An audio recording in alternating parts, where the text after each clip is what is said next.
Hi students, my name is Ritesh.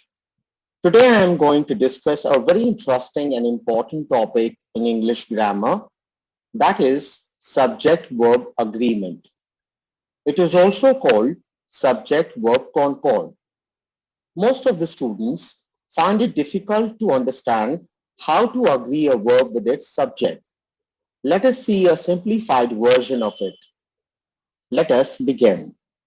Now, by the end of this session, you will be able to identify a particular subject in a given sentence, and at the same time, you would also be able to identify a given verb into a particular sentence. You will also be able to build sentences in which the subject and verb would agree. And we will find out what kind of common errors are usually there into subject-verb agreement problems, which are given in your examination. So let's move on. Let us see certain sentences in which we would have to identify a subject and a verb. Now, first thing first, what is a subject? Number one, the first definition of a subject is it is the doer of the action. In a given sentence, whomsoever is doing an action is called a subject. Like, let's take an example of the first sentence. It says, Hana is eating a pie.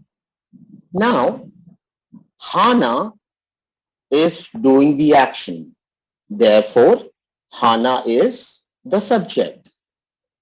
In the second sentence, Jonna wanted to buy an airplane from the shop. Again, who is doing the action? Jonna. Therefore, Jonna would become the subject. Now, the second definition. Second definition is of a subject is about which the sentence is talking. Subject is something about which the sentence is talking. Okay, let's take an example. In the third sentence, it says that red-haired lady in the fur hat lives across the street. Now you can see in this sentence, students, that there is no action happening. There is no action. It's just that it says a red-haired lady in the fur hat lives across the street. So where is the action? No action. But the sentence is talking about a lady. And what kind of lady? Red-haired lady. So this entire phrase, red-haired lady, would become the subject of the sentence. I hope this much is clear. Similarly, in the fourth sentence, you see, the man with the roses looks like your brother. Again, students, you will find there is no action in this sentence. However, this particular sentence is talking about a man. Okay, and what kind of man? With the roses. So the man with the roses looks like your brother. So man with the roses would be, the entire phrase would be the subject of the sentence. Are we good to go? Okay. Now what is a verb? Now, verb is also an action word. A word that denotes an action is verb. Okay, this is the first definition. So let's see the first sentence. Hana is eating a pie. Which word is denoting an action? Eating. Therefore, eating is a verb. Jonna wanted to buy an airplane from the shop. Okay. Wanted to buy. Again, a verb. Okay. However, in certain sentences, as I said before as well, there are no action. So if there is no action, is it necessary that in that sentence there would be no verb? No, it is not. Sometimes a verb denotes a state of being. Okay? State of being means, like for an example, I say, Ravi is an intelligent boy. Now in this sentence, you would find no action, but it is telling a state of being that Ravi is intelligent. Therefore, Is becomes a verb.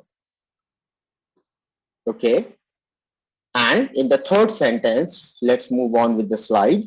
That red-haired lady in the fur hat lives across the street. Lives is the what? A verb. The man with the roses looks like your brother. Looks is a verb. So what are verbs? Let us revise. An action word or the word which is telling the state of being. So now we are clear with what is a subject and what is a verb. Now let us move on to what is the rule of subject-verb agreement. Now students, a subject agrees with its verb in number and person. Okay. Therefore, if the subject is singular, the verb would be singular, and if the subject is plural, the verb would also be plural. Let us understand by looking at an example. Here it is written, a bouquet of yellow roses lend color and fragrance to the room. All right, one given sentence. So, in order to make sure that the verb properly agrees to its subject, we first of all have to identify what is a subject in this sentence and what is the verb. Okay. Now, most of the students, by mistake, would make roses as the subject.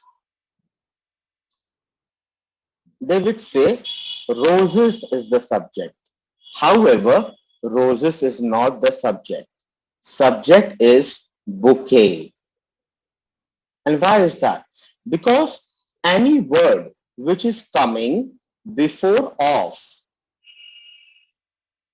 any word which is coming before of is becomes the subject of this sentence. So bouquet is coming before of, therefore bouquet would become the subject. Now bouquet is what? Singular or plural? Bouquet is a collective noun, and collective noun most of the times are considered to be singular.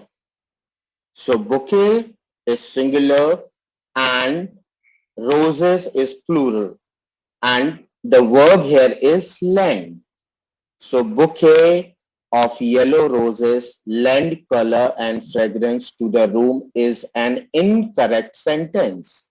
The correct sentence is a bouquet of yellow roses lends. When we add s to the verb, it becomes singular. So a bouquet of yellow roses lends color and fragrance to the room. Okay. So your subject which is singular would agree, your verb which is singular lends would agree with the subject bouquet which is also singular. Okay. Let us see the example, the rule. The rule says a subject will come before a phrase beginning with of. Okay. So beginning with of. So the subject will come before a phrase beginning with of. So what is coming before beginning of? Bouquet. Therefore, bouquet is the subject. This is the key problem in understanding subjects. The word of is the culprit in many, perhaps most subject-verb mistakes. Now, please do not think roses is the subject. The subject is bouquet. Okay, because it is coming before of. I hope this much is clear. Let us move on.